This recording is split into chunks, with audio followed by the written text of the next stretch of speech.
Ok. Buenas noches a todos. Sean bienvenidos a la jornada tiroidea, tiroides en la práctica médica. Antes de comenzar, quiero agradecerles por su participación y por tomarse el tiempo de unirse a nosotros.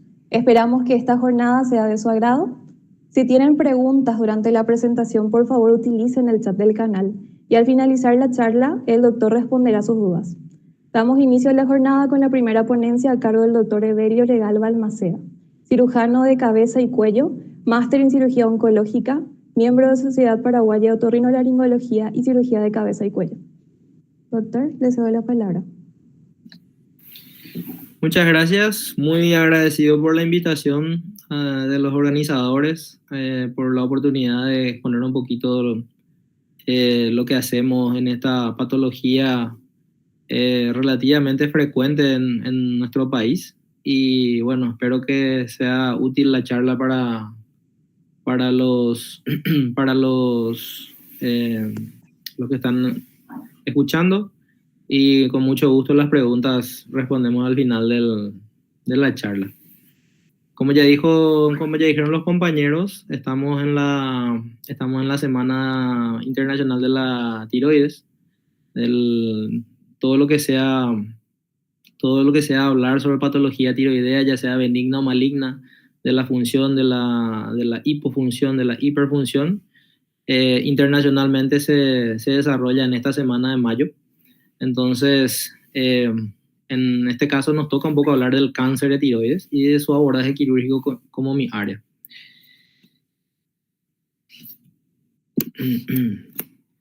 No podemos hablar del cáncer de tiroides sin hablar primero de la lesión básica de la cual nace cualquier tipo de cáncer de tiroides, que es el nódulo tiroideo. El nódulo tiroideo, por definición, es una lesión dentro de la glándula tiroidea que es radiológicamente distinta al resto del parénquima que le rodea. Es decir, el nódulo tiroideo es una definición radiológica, ecográfica, principalmente ecográfica.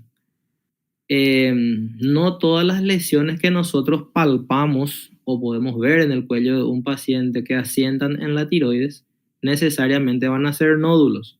Tienen que tener estas características que acabo de mencionar para poder ser definido como nódulo. Entonces, cuando un ecografista nos informa como nódulo tiroideo es porque cumple con estos requisitos. Los nódulos tiroideos, como se puede ver en la imagen, pueden ser únicos, como la imagen inferior izquierda, o pueden ser múltiples, que es lo más frecuente, como la imagen inferior derecha. Tenemos que tener en cuenta que hasta un 50% de la población mundial tiene nódulos y mucha de esa población, por supuesto, ni siquiera está enterada de que tiene nódulos tiroideos. De esos nódulos tiroideos, solo un 4% se llega a convertir a cáncer. Es decir, los nódulos son bastante frecuentes, pero el cáncer de tiroides en general no es tan frecuente. ¿Qué números tenemos en general aquí en Paraguay? Estas son estadísticas de Globocam. Globocam es el órgano de la Organización Mundial de la Salud que recoge toda la información de las estadísticas de cáncer de los diferentes países del mundo, de los diferentes gobiernos del mundo. Tenemos que mirar aquí, abajo a la izquierda, vemos que el cáncer de tiroides es bastante menos frecuente que otros cánceres que son mucho más, con números mucho más altos, como el de mama, el de próstata, el colorectal, el de cuello uterino, pero sin embargo está dentro de la torta, una parte importante de la torta de los cánceres que tenemos en Paraguay. ¿Cómo se clasifica el cáncer de tiroides? El cáncer de tiroides, según la NCCN, se clasifica en diferenciado, que es de tipo, puede ser otra vez a su vez de tipo papilar, folicular u oncocítico. El tipo medular, que es un tipo bastante más agresivo, y el anaplásico, que es el más agresivo y por suerte raro de este tipo de cáncer de tiroides. Ahora nos vamos a centrar en los cánceres diferenciados de tiroides que conllevan el 95% de los casos de cáncer de tiroides. De este 95% de los casos de cáncer de tiroides, el papilar, que es el más frecuente otra vez, es el más indolente y al mismo tiempo el que más aparece en la práctica quirúrgica. Aquí vemos el Gran Hospital Nacional de Itagua, donde tenemos una unidad de cirugía de cabeza y cuello que lideramos el doctor Marcelo Villalba y yo. En esta unidad tenemos alrededor de 150 cirugías de alta complejidad, no solamente de tiroides, sino de cabeza y cuello en general. Y de estas 150 cirugías anuales, 90% es en este centro de patología endocrina, es decir, tiroides y paratiroides.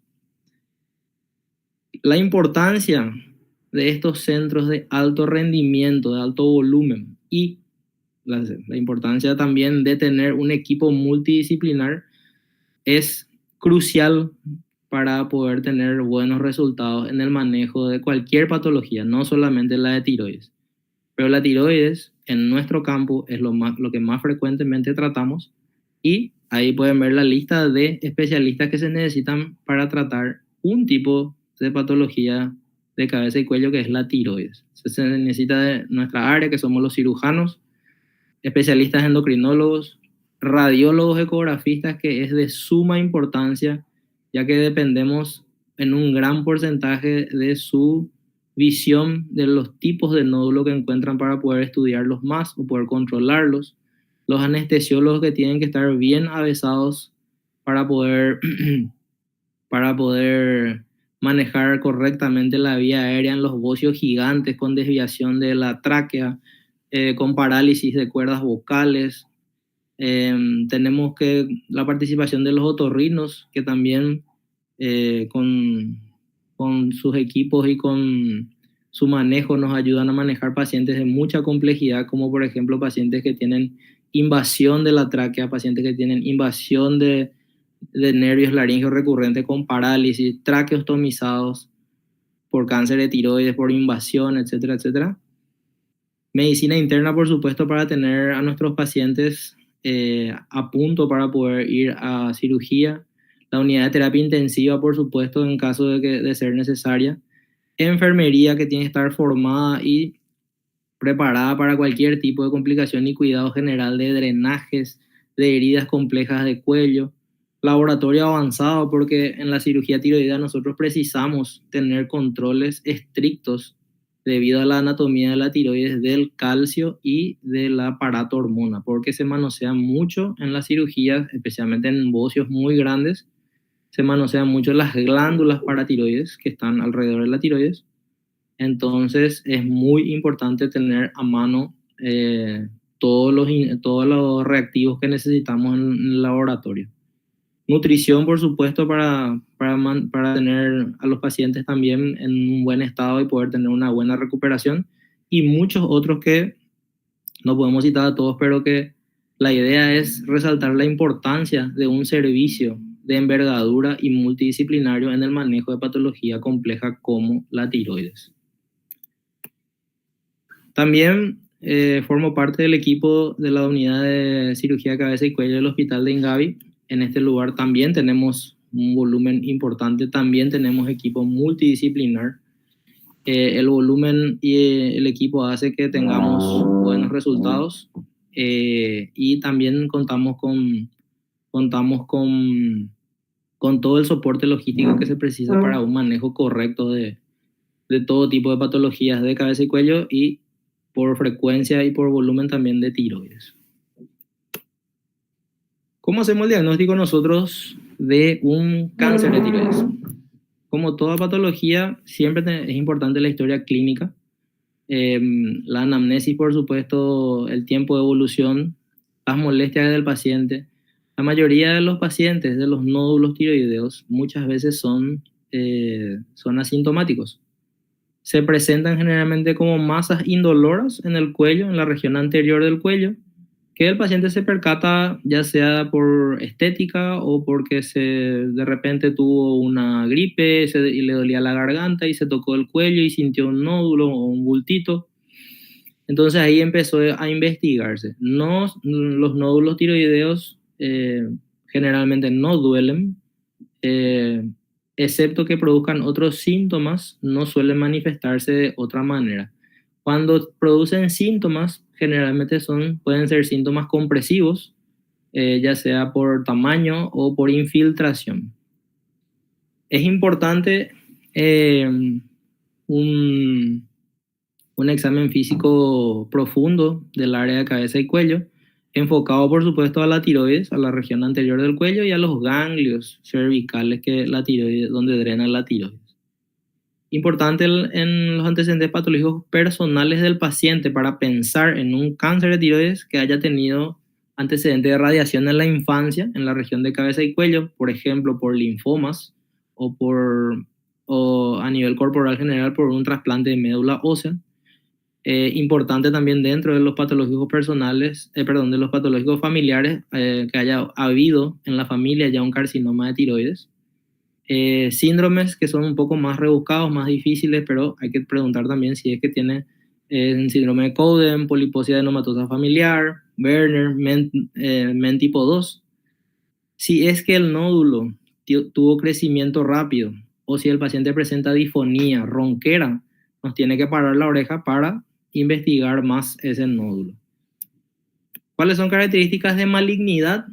Que nuestro paciente tenga un nódulo en el cuello y que presente parálisis de cuerdas vocales, disfonía por ende, adenopatías, nosotros le palpamos el cuello y sentimos que aparte del nódulo tiroideo tiene ganglios en el cuello, y un nódulo tiroideo que sea fijo a estructuras vecinas, que se sienta poco móvil el nódulo de la tiroides.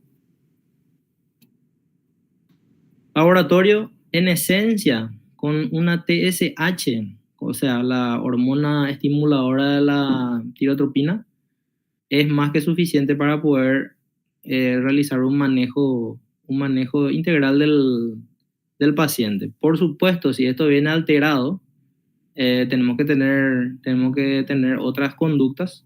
Por supuesto, como ya dijimos al comienzo, esto no se maneja solo, esto se maneja en conjunto con endocrinología, en conjunto con medicina interna.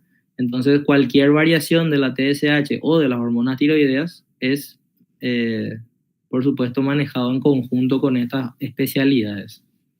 La tiroglobulina y la calcitonina son hormonas que produce la glándula tiroides, pero de entrada no son necesarias para poder hacer el diagnóstico de un cáncer de tiroides. Sí para el seguimiento posterior, o la calcitonina en su defecto para un carcinoma medular de tiroides, que no es lo más frecuente. Muy bien, las imágenes. La ecografía tiroidea es el gold estándar para el diagnóstico de los nódulos tiroideos y las adenopatías cervicales, los ganglios cervicales. De balde se le va a pedir otro tipo de estudio, de balde se le pide radiografía, de balde se le pide tomografía de entrada. Si un paciente con patología tiroidea, benigna, maligna, hiperfunción, hipofunción o lo que sea, quiere investigarse la tiroides por imágenes, es una ecografía tiroidea la que se tiene que solicitar. La ecografía tiroidea, como todas las ecografías, es operador dependiente, es decir, dependemos en un gran porcentaje de la experiencia y del conocimiento de quien nos hace la ecografía. Nosotros a veces somos muy quisquillosos, queremos ecografías de tal o cual especialista porque sabemos de la calidad de ese especialista. Vuelvo a recalcar la importancia de los equipos multidisciplinares en los centros de alto rendimiento. En estos centros donde les presenté hay gente con mucha experiencia, con mucho conocimiento de lo que es la patología tiroidea y de las características que tienen que tener los nódulos para que sean sospechosos o no de un cáncer de tiroides. Una vez que nosotros tenemos una ecografía, esta ecografía se clasifica. Esta es la clasificación de la ATA, de la Asociación Americana de Tiroides. Es una de las más utilizadas. También existe la clasificación del TIRADS, que también es americana. Son bastante similares. Si se fijan, el riesgo de malignidad aumenta de abajo para arriba, siendo el de menor grado, por supuesto, el nódulo quístico benigno, y el de mayor grado, el de alta sospecha, donde podemos ver microcalcificaciones, halo hipoecoico, más alto que ancho, etcétera, etcétera. Y son estos puntos los que el ecografista tiene que medir y clasificar los nódulos para poder realizar el siguiente paso, que va a ser la PAF. La PAF, que es punción, aspiración con aguja fina. La biopsia de la tiroides para saber si es que es o no es cáncer es una punción con aguja fina. No es una biopsia de la tiroides abierta, no es una punción con aguja gruesa, ningún otro tipo. La punción con aguja fina es el protocolo que se debe seguir después de hacerse una ecografía y de que se tenga un nódulo sospechoso para punción.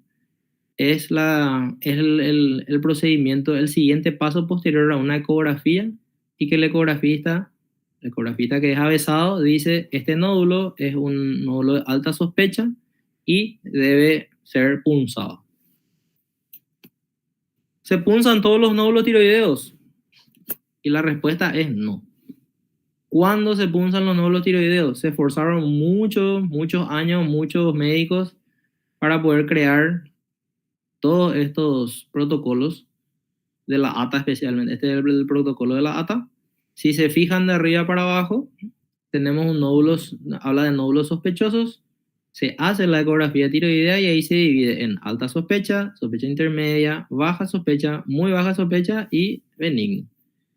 Si es que nosotros tenemos nódulos benignos como tales, no se punzan esos nódulos benignos. Los nódulos benignos son los quísticos, los que son 100% quísticos. Tal vez se podrían drenar por aspiración, eso en caso de que sea algo estético o algo como para disminuir el volumen solamente. Los de muy baja sospecha, que es el siguiente de derecha a izquierda, se punzan a partir de 20 milímetros, igual o mayor a 20 milímetros recién. Es decir, yo tengo un nódulo de 15 milímetros de muy baja sospecha, no tengo criterio para punzar ese nódulo, se puede simplemente controlar.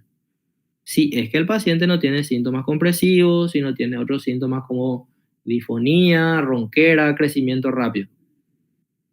El siguiente punto, el de baja sospecha, se punza a partir de 15 milímetros, igual o mayor a 15 milímetros. Misma cosa. Baja sospecha de menos de 15 milímetros se punza. No. Excepto que me diga que tiene síntomas compresivos, que crecimiento rápido, etcétera, etcétera. Pero de entrada no se punza. Los de alta sospecha y de sospecha intermedia se punzan a partir de 10 milímetros en general. ¿Qué hay que sacar de aquí? Nódulos menores a 10 milímetros en general no se punzan. No se punzan nódulos más de 10 milímetros porque, número uno, es ecográficamente la posibilidad de acertarle a ese nódulo es extremadamente pequeña. Acertarle al área que puede ser sospecha de cáncer también, por supuesto en manos entrenadas, eso no es imposible. Y que venga negativo un nódulo de la biopsia que venga negativa, un nódulo de alta sospecha, no nos descarta que eso no sea cáncer. Puede ser que simplemente no se haya acertado la parte del nódulo que sea cáncer de tiroides. Bueno, posterior a la punción, si es que tenemos nosotros criterios de punción, como los que estamos viendo acá, más de 20 milímetros, más de 15 milímetros o más de 10 milímetros, esa punción se manda a estudiar y se manda al siguiente punto del flujograma, que es una citología, que se hace por criterios de Bethesda. Bethesda actualizó sus criterios en 2023. Estos son el sistema de reportes. Esto es lo que usan los patólogos para decirnos qué tipo de células ven en la punción que le envió el radiólogo al punzar el nódulo. Tenemos 6 grados de Bethesda, del 1 al 6. El 1 es no diagnóstico. Si se fijan a la izquierda está la categoría diagnóstica. En el medio está el riesgo de malignidad que tiene esa categoría y a la derecha, más a la derecha, se ven el manejo usual que se realiza en cada categoría. El no diagnóstico tiene un riesgo de malignidad medio de 13%. Entre 5 y 20% una punción, un Bethesda 1 puede ser cáncer. El nódulo benigno que viene clasificado como benigno tiene un 4%, es decir, entre un 2 y 7% de ser un nódulo, de tener cáncer. Es decir, que venga la punción benigna no te da un 100% de seguridad de que eso no sea un cáncer en algún momento. El Bethesda 3 y 4, que es la tipia de significado indeterminado, y la neoplasia folicular, tienen entre 13 y 30% y un 23 y 30% de posibilidades de ser cáncer. A partir del 5 y el 6, la posibilidad de malignidad sube bastante a un 80% y en el 6 hasta un 100%, de 97 a 100%. Hoy día estas categorías del Bethesda se pueden estudiar, son categorías que se llegan a llamar grises o indeterminados. Entonces, estas categorías, hoy día contamos con el testeo molecular, que hace un testeo de genes que están dentro del nódulo, y esto nos da una pauta de que el nódulo pueda o no ser maligno, y nos define mejor el nódulo en todo caso. Muy bien. Entonces hablamos un poquito del abordaje. El abordaje quirúrgico de la glándula tiroides, como sabemos, la glándula se ubica en la parte anterior del cuello, tiene dos lóbulos, que son las alas de la mariposa, y tiene un istmo, que sería el cuerpo de la mariposa. Generalmente se ubica entre ambos músculos esternocleidomastoides, entre el segundo y cuarto cartílagos traqueales. Nosotros tenemos diversos tipos de accesos que podemos utilizar para realizar la cirugía de tiroides. Aquí, por supuesto, en Paraguay, utilizamos el acceso abierto en un 100%. Hoy día en el mundo se está desarrollando mucho más la técnica endoscópica, ya sea por vía axilar, puede ser por vía transmamaria, puede ser retroauricular e incluso transoral, que es una de las más practicadas actualmente. Y también los países que cuentan, por supuesto, con esta tecnología, la robótica, también están desarrollándola para la cirugía de tiroides, así con los mismos accesos que la endoscópica. Bueno, este es el caso de una paciente de 55 años con un crecimiento importante del lóbulo derecho, que es el óvalo hacia la izquierda en la pantalla, y está dibujada donde se palpaba la tráquea, la desviación traqueal importante que tenía esta paciente. Vuelvo a recalcar la importancia del equipo multidisciplinar, del anestesiólogo que tiene que intubar a esta paciente y lograr la seguridad de la vía aérea de este tipo de pacientes. Imagínense con el tubo que esté así encorvado y tener que hacerlo con toda la jerarquía que requiere. Entonces está una paciente con un importante crecimiento del lóbulo derecho, que tenía síntomas compresivos. La punción de esta paciente era un Bethesda 2, o sea, era una punción benigna.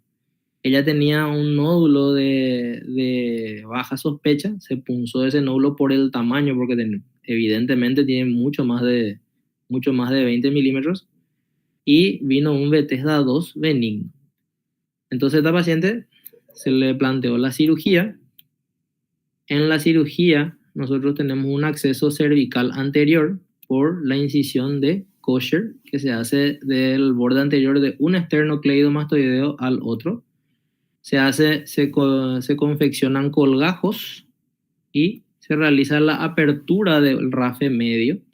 Si ustedes se fijan, no sé si pueden ver mi puntero, aquí arriba a la izquierda, cerca del separador superior, se puede visualizar el pedículo tiroideo superior, que es el primer paso para, después de abrir el rafe medio, por supuesto, el primer paso a seguir para poder asegurar una correcta hemostasia y evitar que el campo, que sea sangrante el campo quirúrgico. Entonces, la ligadura y sección o el sellado, en este caso del pedículo superior, es el primer paso. Posterior a eso, una vez que ligamos el pedículo superior, tenemos que ir en busca de la arteria tiroidea inferior. Siempre en patología tiroidea, en cirugía tiroidea, nosotros tenemos mucho cuidado en la búsqueda y preservación del nervio laringio recurrente, que se encuentra generalmente entre la tráquea y el esófago, bien pegado a la tiroides. Con mucho cuidado se va disecando el laringio recurrente. En este caso se puede ver el tronco del laringio recurrente hacia abajo y se puede ver las dos ramas antes de ingresar a la laringe un poco más arriba. Como ya dijimos, las glándulas paratiroides también están adheridas a la glándula tiroides en, en, en su totalidad. Por ende, también tenemos que cuidar mucho de esto para evitar un hipoparatiroidismo, que es una enfermedad que le aporta muy mala calidad de vida al paciente si es que no logramos preservar estas glándulas. La hipocalcemia a largo plazo es como si fuera un cáncer benigno finalmente, bastante difícil de manejar, con muchas molestias, etcétera. Entonces, estas son las estructuras nobles que preservamos en todas las cirugías de tiroides, siempre que se pueda y siempre que no estén infiltradas por un tumor, por el cáncer. Una vez que tenemos esto, vemos la pieza quirúrgica, vemos que el lóbulo derecho era prácticamente la totalidad del tumor y que el lóbulo izquierdo estaba en un tamaño relativamente normal. Bien, entonces, cirugía en un cáncer diferenciado de tiroides. En el gran porcentaje de los casos, la guía de la NCCN de este año, en su segunda versión, divide en 2 puntos: mayor a 1 centímetro o menor a 1 centímetro. Cuando es menor a 1 centímetro, todo se puede, menor o igual a 1 centímetro, todo se puede manejar con una lobectomía. Siempre que no haya, por supuesto, lesiones sospechosas del lado contralateral. Si hablamos de lesiones de más de 1 centímetro, nuestro punto de corte para poder hacer una lobectomía debería ser 4 centímetros. Hasta 4 centímetros podríamos hacer una lobectomía y que esta sea oncológicamente correcta en un cáncer diferenciado de tiroides, en un papilar diferenciado y un folicular diferenciado de tiroides. Mayores a 4 centímetros o que tenga metástasis a distancia al paciente, o que ya esté comprobado que tenga metástasis ganglionares, o que tenga invasión a tráquea, invasión al recurrente, ya estamos hablando de una tiroidectomía total. En esos casos no es útil hacer una lobectomía, hay que extirpar todo el tejido tiroideo y de esa manera poder disminuir toda la carga tumoral posible para posteriormente evaluar la ablación con yodo del paciente posterior a la cirugía. La lobectomía la tiroidectomía total sigue los mismos pasos que una lobectomía, que fue lo que escribimos recién: pedículo superior, tiroidea inferior, buscar y preservar los nervios recurrentes, buscar y preservar las glándulas paratiroides, sección del ligamento de Berry para poder despegar la tiroides de la tráquea, y se repite la misma técnica del otro lado para hacer una tiroidectomía total. Bueno, esto es lo que quería compartir con ustedes. Espero que no haya sido muy largo, espero que no haya sido muy tedioso. Y bueno, estamos abiertos a preguntas. Aprovecho antes de terminar para invitarle al Congreso de Cirugía que es en septiembre de este año. Ahí estamos organizando un curso de cirugía tiroidea endoscópica, así que va a ser interesante que todos participemos porque todos vamos a aprender en ese curso, esa es la idea justamente. Muchas gracias.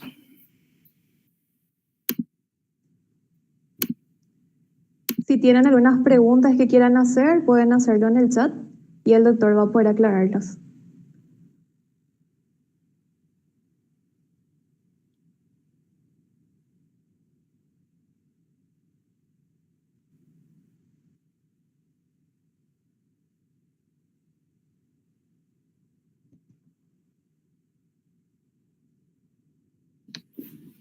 O se entendió todo o no se entendió nada, una de las dos cosas.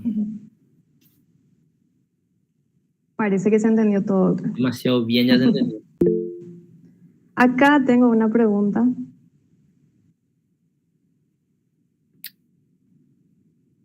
Con la cirugía ya se cura el cáncer, dice acá.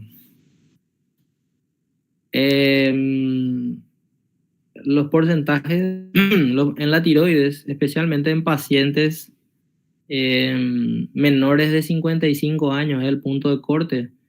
La tasa de curación del cáncer de tiroides es hasta un 95% con la cirugía.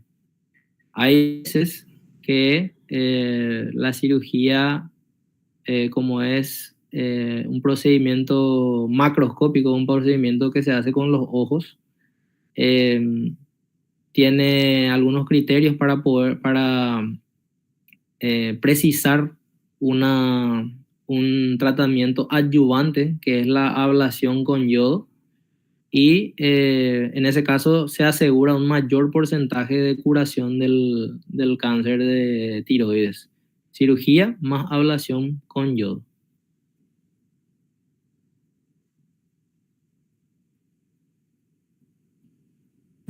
Acá tenemos otra consulta, doctor, que dice si es que puede un hipotiroidismo evolucionar hacia un cáncer. Sí, de hecho que el hipotiroidismo está asociado a una tasa un poco más alta de cáncer que un paciente que tiene función tiroidea normal o hiperfunción. La hiperfunción, por ejemplo, un paciente que tiene un nódulo y tiene hipertiroidismo, es más raro que tenga cáncer que uno que tiene función normal, y el hipotiroideo es un poco más frecuente que tenga cáncer con respecto al que tiene función normal. O sea, hay más chance de que un nódulo hipofuncionante sea cáncer.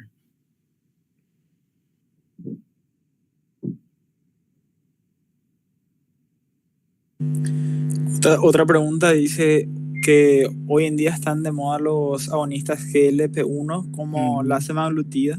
Sí, para bajar de peso Y justamente. Ya estoy leyendo. sí, y Sí, la relación. hay muchos trabajos en Estados Unidos que asocian hoy día el semaglutide, no sé si es la misma droga que los Ozempic, no recuerdo, pero Así es. los Ozempic como tal, hay trabajos que están relacionados a un mayor aumento de cáncer medular de tiroides, y el medular es un cáncer agresivo de tiroides. Está fuera de lo que son los diferenciados y es un cáncer muy agresivo, muy metastásico, muy recidivante. Y sí, hay trabajos que relacionan el Ozempic con ese tipo de cáncer de tiroides, además de suicidios.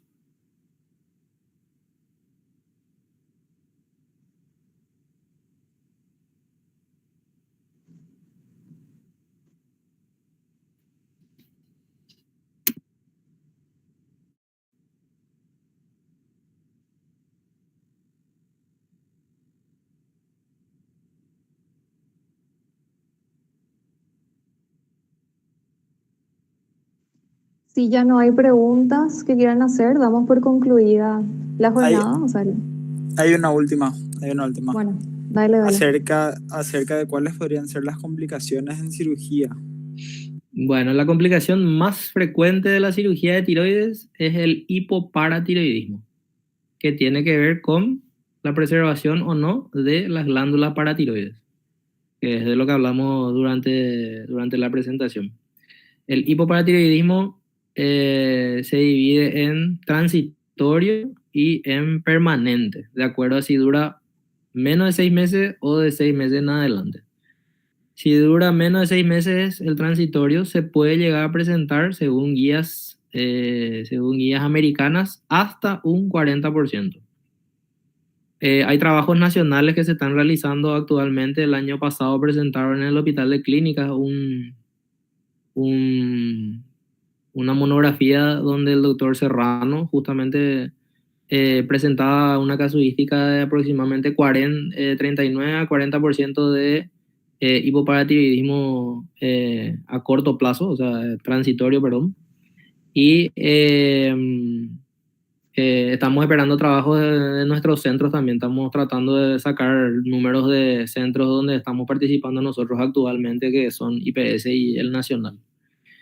Existen otras complicaciones mucho menos frecuentes, que son la disfonía por manoseo del nervio, porque el nervio indefectiblemente tiene que ser disecado y visto para poder preservarlo de manera correcta. Podría ser el sangrado posterior a la cirugía, si es que fue muy dificultosa, si es que no se hizo una correcta hemostasia. Podría haber parálisis de cuerdas vocales, por supuesto, si es que hay lesión del nervio laríngeo recurrente, que es sumamente raro. Y también, por supuesto, inherentes a la cirugía, como por ejemplo infección de la herida operatoria, que es raro, muy raro, pero existe. Y bueno, esas son las principales complicaciones.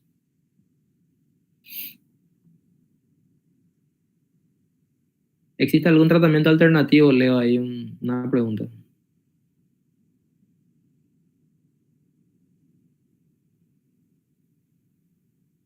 ¿Puedo responder? Sí, doctor, adelante. Hoy día el cáncer de tiroides está en una desescalada de radicalidad en el tratamiento. Se está tratando de hacer lo menos mutilante posible la cirugía, promoviendo mucho la lobectomía en caso de que sea bien indicada. Y hoy día muchos centros están promocionando también la ablación por radiofrecuencia de los nódulos. Procedimiento mínimamente invasivo, con guía ecográfica. Se utiliza radiofrecuencia como lo dice el nombre, y con aparentes buenos resultados. No tengo números, pero sí sé que se están desarrollando en varios países de la región, inclusive Colombia, en Brasil. Se está desarrollando bastante la ablación con radiofrecuencia de nódulos con criterios estrictos, no cualquier nódulo. Nódulos hasta 2 centímetros, que no tengan invasión extratiroidea, que no tengan adenopatía, etcétera, etcétera. Entonces, sí existe un tratamiento alternativo a la cirugía.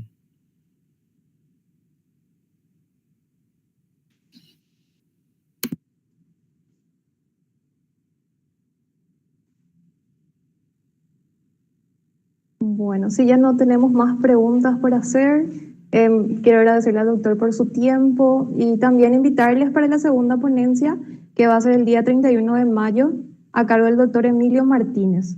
Sería citología tiroidea y cáncer de glándula de tiroides.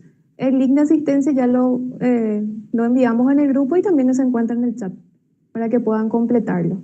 Muchas gracias a todos y que tengan buenas noches. Ahí levantaron la mano unos cuantos. Son aplausos. Perdón.